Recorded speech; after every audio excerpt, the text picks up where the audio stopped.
मंच पर उपस्थित गोरखपुर के लोकप्रिय सांसद श्री रविकिशन शुक्ला जी, महापौर डॉक्टर मंगलेश श्रीवास्तव जी, कुलपति दीनदयाल उपाध्याय गोरखपुर विश्वविद्यालय professor Poonam Tandon ji, the Gorakhpur Gurukul society के अध्यक्ष चौधरी प्रमोद कुमार जी, कालीबाड़ी के महंत जी श्री रविंद्र दास जी, उपाध्यक्ष राज्य महिला आयोग कालीबाड़ी के श्रीमती चारो चौधरी जी, भारतीय जनता पार्टी गोरखपुर महानगर के अध्यक्ष राजेश गुप्ता जी, कालीबाड़ी के स्थानीय पार्षद श्री पवन त्रिपाठी जी, प्रबंधक द गोरखपुर गुरुकुल सोसाइटी श्री शिव शंकर गुप्त जी, श्री परमेश्वर प्रसाद गुप्त जी, आज के इस समारोह में उपस्थित गोरखपुर के सभी गणमान्य गण और उपस्थित गुरुकुल विद्यालय से जुड़े हुए सभी शिक्षकगण एवं प्यारे बच्चों, आज यहाँ पर एक साथ इस गुरुकुल विद्यालय के पुनरुद्धार के कार्य को संपन्न करते हुए इसमें कुछ नए कक्ष और एक लोकार्पण का कार्यक्रम यहाँ पर संपन्न हो रहा है। इसके लिए द गोरखपुर गुरुकुल सोसाइटी के प्रबंध समिति के सभी पदाधिकारियों को और विद्यालय परिवार को मैं हृदय से बधाई देता हूं, अपनी शुभकामनाएं देता हूं। मुझे बताते हुए प्रसन्नता है कि गोरखपुर विकास प्राधिकरण ने अपने CSR मद से 1,05,00,000 रुपए खर्च करके इस सभी निर्माण का कार्य एक समय सीमा के अंदर यहाँ पे संपन्न किया है। हम लोग अक्सर देखते थे गुरुकुल विद्यालय की स्थापना 1935 में हुई। कहते हैं गुरुकुल विद्यालय से चलने वाली आध्यात्मिक और राजनीतिक गतिविधियों को देख करके देश की आजादी के आंदोलन के दौरान ब्रिटिश हुकूमत ने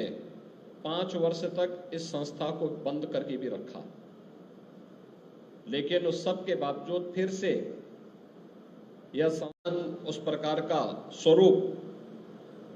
में कमी होने के नाते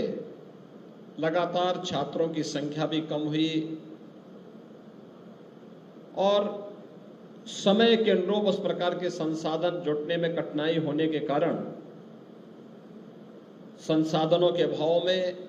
जो यहाँ की आवश्यकता थी, उन आवश्यकताओं की पूर्ति के लिए मैंने यहाँ पे गोरखपुर विकास प्राधिकरण से और मंडलायुक्त गोरखपुर से कहा कि गुरुकुल यहाँ की पुरानी संस्था है, उसके लिए कुछ किया जाना चाहिए। और मैं गोरखपुर विकास प्राधिकरण को हृदय से धन्यवाद दूंगा कि इन्होंने CSR निधि का बेहतरीन उपयोग करते हुए आज यहाँ पर इस सभागार के साथ साथ यहाँ कुछ क्लासरूम तो उस विषमता का खामियाजा अंततः पूरे देश को भुगतना पड़ता है।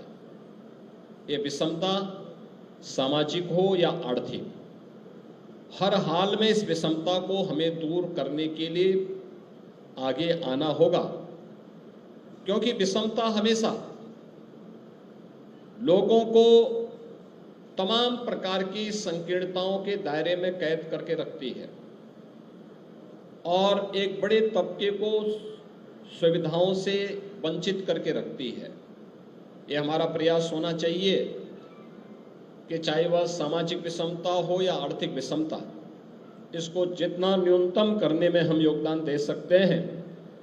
हमें उसमें अपना योगदान। भारत को एक विकसित भारत के रूप में स्थापित करने के अभियान का क्रम है। विकसित भारत की इन परिकल्पनाओं को साकार करने के लिए आज जो प्रयास प्रारंभ हुए हैं, उन प्रयासों में शिक्षा की भूमिका क्या होनी चाहिए, यह बेसिक शिक्षा से लेकर के उच्च शिक्षा तक, टेक्निकल एजुकेशन से लेकर के मेडिकल और वोकेशनल एजुकेशन तक हम आज की आवश्यकता के अनुरूप पाठ्यक्रम बच्चों को प्रदान कर सकें। जहां इस दिशा में केंद्र और राज्य सरकार के द्वारा बेहतर प्रयास प्रारंभ किए गए हैं, वहीं स्वास्थ्य के क्षेत्र में भी बहुत सारे प्रयास प्रारंभ हुए, चाहे वह प्राथमिक स्वास्थ्य केंद्र हो, सामुदायिक स्वास्थ्य केंद्र हो, जिला चिकित्सालय हो, इनके सुदृढ़ीकरण की कार्रवाई हो, या फिर एक जनपद एक मेडिकल कॉलेज की कार्रवाई को आगे बढ़ाने का। आज आप देख रहे होंगे उत्तर प्रदेश के जिनमें छात्रों की संख्या है, उनके पुनरुद्धार के लिए भी सरकार से पैसा उपलब्ध करवा रहे हैं। गवर्नमेंट एडेड कॉलेजेस को भी पैसा उपलब्ध करवा रहे हैं, जिससे जर्जर भवन के नीचे छात्रों को न रहना पड़े, बल्कि एक सुरक्षित और सुगम और सुरम्य वातावरण में, एक आध्यात्मिक वातावरण में वे अपना अध्ययन का कार्यक्रम संपन्न कर सकें और भारत के लिए एक सुयोग्य नागरिक हमारी संस्थाएं दे सकें। उसी क्रम में आज ये गुरुकुल को भी CSR निधि से गोरखपुर विकास प्राधिकरण ने जो धनराशि लगाई थी, उसका एक बेहतरीन प्रयास हुआ है। और मैं द गोरखपुर गुरुकुल सोसाइटी से इसी बारे में कहूँगा कि आप इस प्रांगण को और बेहतर बनाने की दिशा में प्रबंध समिति और विद्यालय दोनों को मिलकर के प्रयास करना चाहिए। बेहतरीन प्रयास हो सकता है, सोसाइटी समाज इसके लिए सहयोग करने को तैयार होगा। और ये अच्छी बात है कि आज भी विद्यालय में यज्ञ हवन के कार्यक्रम यहाँ पे संपन्न होते हैं। ये पुरानी आर्य समाज की वो पद्धति याद करिए, जब तक गुरुकुलों की परंपरा में ये हवन आदि के कार्यक्रम होते थे, तब तक वहाँ का वातावरण आध्यात्मिक वातावरण था और पठन पाठन का एक माहौल वहाँ पे था। वे संस्थाएं देश की शिक्षा की सर्वश्रेष्ठ संस्थाएं मानी जाती थी, लेकिन जैसे ही हम अपने मूल्यों से हटे, परिणाम क्या है, आज बहुत सारी जगहों पर हमें अराजकता देखने को मिलती है। इस अराजकता से मुक्ति के लिए एकमात्र माध्यम हमारे लिए अध्यात्म हो सकता है, अपनी विरासत हो सकती है। अपनी विरासत को अक्षुण्य बनाए रखने की दिशा में यह एक प्रयास है। मैं एक बार फिर से द गोरखपुर गुरुकुल सोसाइटी और विद्यालय परिवार को इस विद्यालय के पुनरुद्धार के लिए हृदय से बधाई देते हुए विश्वास व्यक्त करता हूं कि लगभग अगले 10 वर्ष के अंदर आपको अपनी शताब्दी महोत्सव मनाना है। शताब्दी महोत्सव के अंदर यहाँ का वातावरण ऐसा दिखना चाहिए कि यह गोरखपुर सिटी की एक बेहतरीन संस्था के रूप में अपने आप को स्थापित कर सके, और कोई भी ऐसा वंचित बच्चा नहीं रहना चाहिए